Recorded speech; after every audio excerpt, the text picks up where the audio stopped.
Bismillahirrahmanirrahim. Alhamdulillahi rabbil alamin.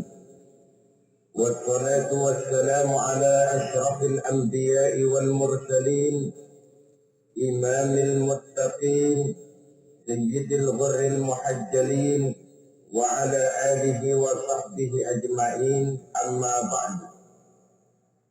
Saudara-saudara kaum muslimin rahimakumullah. Pada pertemuan terdahulu sudah kita bicarakan tentang memperbaiki akhlak. Baik akhlak kepada Allah Subhanahu wa taala, akhlak kepada sesama manusia, maupun akhlak kepada makhluk Allah lainnya di luar manusia. Kemudian secara umum Al-Imam Al-Ghazali rahimahullah membagi akhlak dalam dua bagian besar. Pertama, apa yang oleh beliau dinamakan al-akhlakul mahmudah, yaitu akhlak yang terpuji. Seseorang yang kepada Allah dia bertauhid, dalam pergaulannya dengan sesama manusia ia mempunyai sifat-sifat yang terpuji, seperti rendah hati, sabar, jujur, ikhlas, dan lain sebagainya. Kemudian dalam sikapnya kepada makhluk Allah di luar manusia, ia dapat mengembangkan nilai-nilai ihsan sesuai dengan tuntunan imannya. Ini seluruhnya dinamakan al-akhlakul mahmudah atau akhlak yang terpuji. Kemudian yang kedua oleh beliau dinamakan al-akhlakul mazmumah, yaitu akhlak yang tercela. Seseorang yang di dalam sikapnya kepada Allah mempunyai sifat-sifat kufur, baik dalam bentuk kemusyrikan, kemunafikan, atau hal-hal yang bisa menyebabkan ia menjadi murtad. Lalu dalam pergaulannya dengan sesama manusia, ia mempunyai sikap yang tidak terpuji, sombong, ria, ujub, dusta, khianat, suka menggunjing dan memfitnah, dan lain sebagainya. Sedangkan sikapnya kepada makhluk Allah di luar manusia, ia senantiasa menimbulkan kerusuhan. Itu seluruhnya dinamakan dengan al-akhlakul mazmumah atau akhlak yang tercela. Untuk memperoleh akhlak yang baik, yang dalam bahasa populernya dinamakan al-akhlakul karimah, para ulama sufi memberikan tuntunan. Pertama, melalui jalan yang disebut takhalli. Yang kedua, tahalli, dan hasilnya nanti akan membuahkan tajalli. Takhalli artinya mengosongkan diri dari segala macam sifat yang tercela. Sombongnya dibuang, riaknya dihilangkan, suka fitnah musnah, dustanya berhilang. Itu semuanya dinamakan takhalli, mengosongkan diri dari seluruh sifat-sifat yang tercela. Apabila ini sudah berhasil dilaksanakan oleh seseorang, ia naik kepada tingkat yang selanjutnya dinamakan tahalli. Tahalli artinya menghiasi diri dengan seluruh sifat-sifat yang terpuji. Bila sombongnya hilang, berganti dengan tawadhu. Bila dustanya hilang, berganti dengan jujur. Bila khianatnya hilang, dihiasi hatinya dengan amanah, dan begitu selanjutnya. Hasil daripada tahalli, menghiasi diri dengan segala sifat-sifat yang terpuji, akan mengantarkan orang untuk sampai kepada tajalli, bisa menyaksikan kebesaran Allah Subhanahu wa ta'ala. Maka pada pertemuan kali ini kita akan mulai dengan yang pertama, takhalli, mengosongkan diri dari seluruh sifat-sifat yang tercela, menjauhkan diri dari semua akhlak-akhlak yang tidak baik. Dan pertemuan ini akan kita mulai dengan membicarakan dusta dan akibatnya. Saudara-saudara kaum muslimin rahimakumullah, Salah satu nikmat yang diberikan Allah kepada kita makhluk manusia dalam hidup ini adalah kemampuan untuk berkata-kata, kemampuan menyalurkan hasrat hati dan keinginan jiwa melalui ucapan dengan bahasa sebagai alat komunikasi. Sehingga orang lalu berkata bahwa al-insan adalah hayawanun nasib. Manusia sebenarnya adalah binatang juga, cuma saja manusia binatang yang pandai berbicara. Oleh karenanya ini merupakan satu nikmat yang sangat besar yang perlu kita syukuri.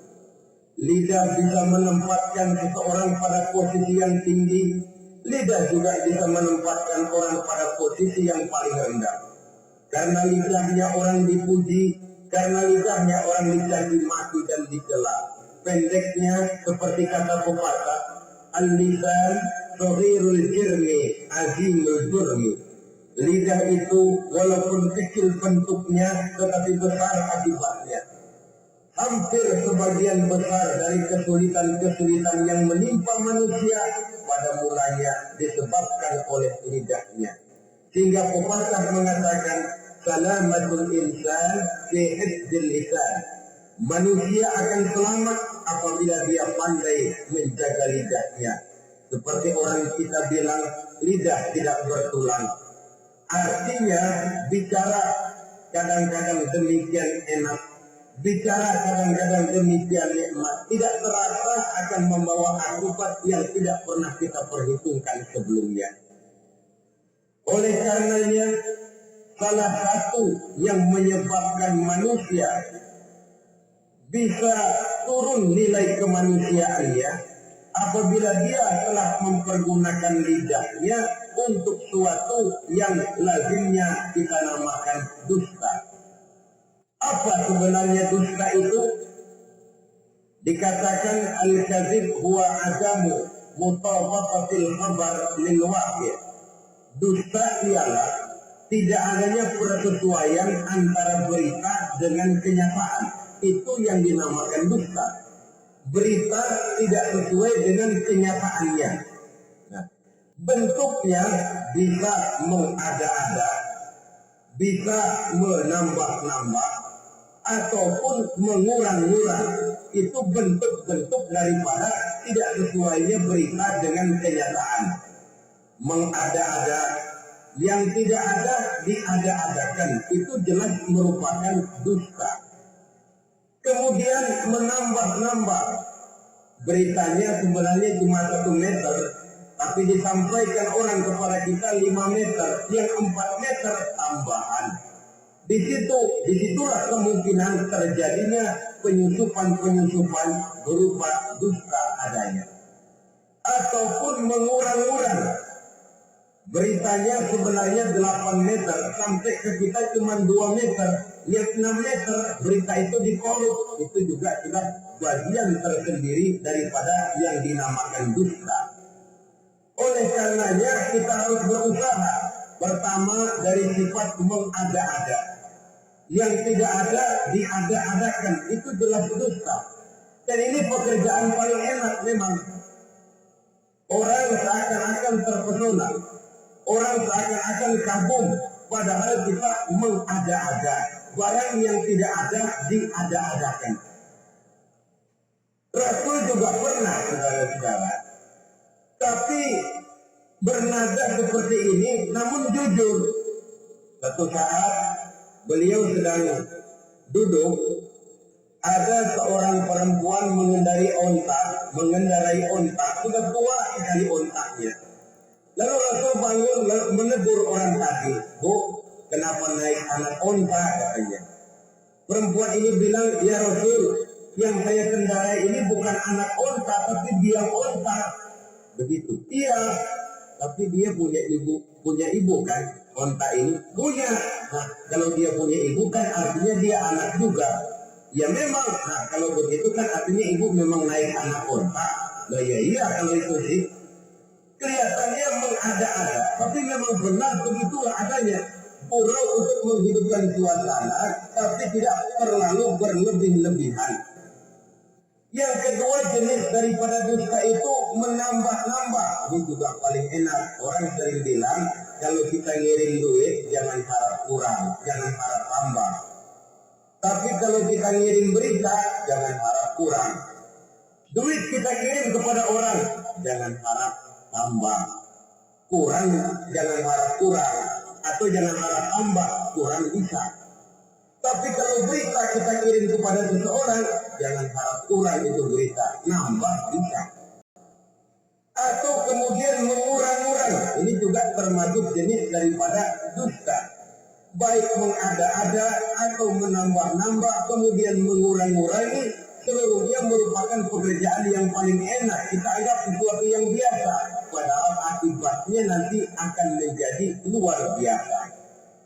Saudara-saudara kaum muslimin rahimakumullah.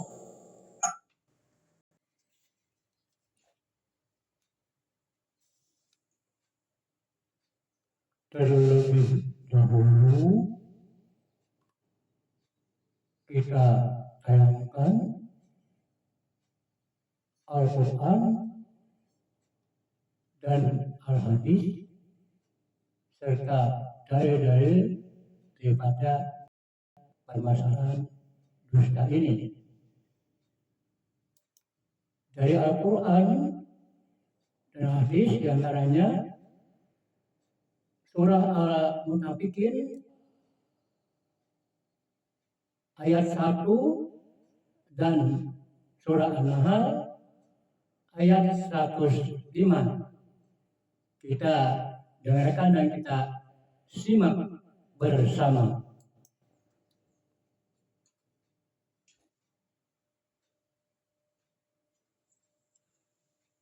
Bismillahirrahmanirrahim. Idza ja'aka al-munafiquna qalu nashhadu innaka la rasulullah wallahu ya'lamu innaka la rasuluhu wallahu yashhadu innal munafiqina lakadhibun.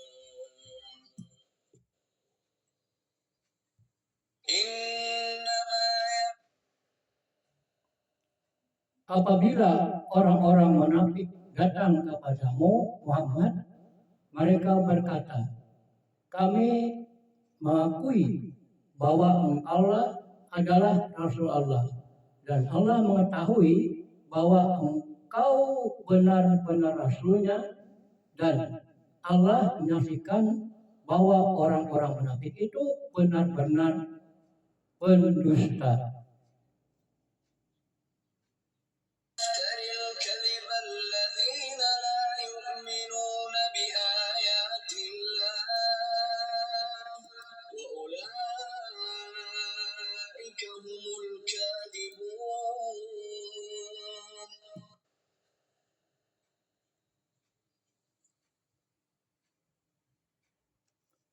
Sesungguhnya yang mana adakan kebohongan hanyalah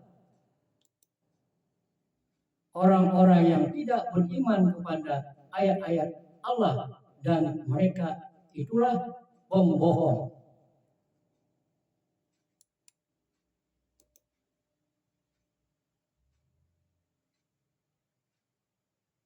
Rasulullah bersabda, jauhilah kebohongan sebab kebohongan mengiring kepada keburukan dan keburukan akan mengiring kepada neraka. Hadis riwayat Abu Daud. Dan juga jauhilah oleh kalian berbuat dusta, karena dusta membuat orang kepada kejahatan dan mengantarkan orang kepada neraka. Kucilkan dari pergaulan. Sekali dia berdusta, orang mungkin masih percaya. 2 kali dia berdusta, orang mungkin masih bisa mentolerir. 3 kali dia berdusta, orang ngecap, ini memang udah wataknya nih. Oh beda kalau begini. Akhirnya dia dikucilkan dari pergaulan. Lain hari, walaupun dia serius bicara, orang nggak lagi nanggapin sebagaimana yang semestinya. Dikucilkan dari pergaulan. Akibat apa? Akibat dari dusta yang dilakukannya. Akan merugikan dirinya sendiri. Ada satu cerita sekarang. Seorang pengembala kambing sedang mengembalakan kambing di tanah lapang. Satu hari iseng dia sendirian. Ini orang kampung pengen tahu dibohongin.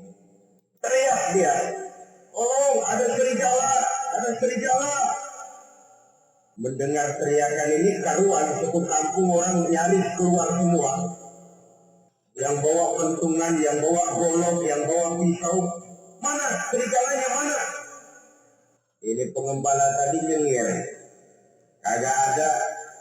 Gua bohongin lo. Sudah, pulanglah orang kampung ini. Sekali, besoknya begitu lagi. Keluar lagi orang kampung, ternyata juga tidak ada serigala. Pada hari yang ketiga, serigalanya benar-benar datang. Si pengembala tadi ucap, lalu teriak-teriak, "Tolong, ada serigala datang." Nah, orang kampung udah nandain. 2 kali kita dibohongin, ini paling dia bohong lagi. Satu pun tidak ada orang kampung yang keluar untuk menolong. Akhirnya kambingnya habis dimakan oleh serigala. Yang rugi dirinya sendiri. 1 kali dia bohong, orang percaya mungkin. 2 kali dia bohong, orang masih tolerir. 3 kali dia bohong, orang nandain. Terkucil dari pergaulan akibat daripada perbuatan dusta. Oleh karenanya saya yakin tidak seorang pun di antara kita yang suka berteman dengan seorang pendusta. Karena apa? Seorang pendusta tidak akan segan-segan menjual temannya sendiri. Mengkambing hitamkan temannya sendiri. Artinya juga merusak pergaulan di dalam kehidupan ini. Penyakit yang bahaya yang kedua bagi diri orang yang berdusta itu sendiri, sifat dusta menyuburkan watak munafik.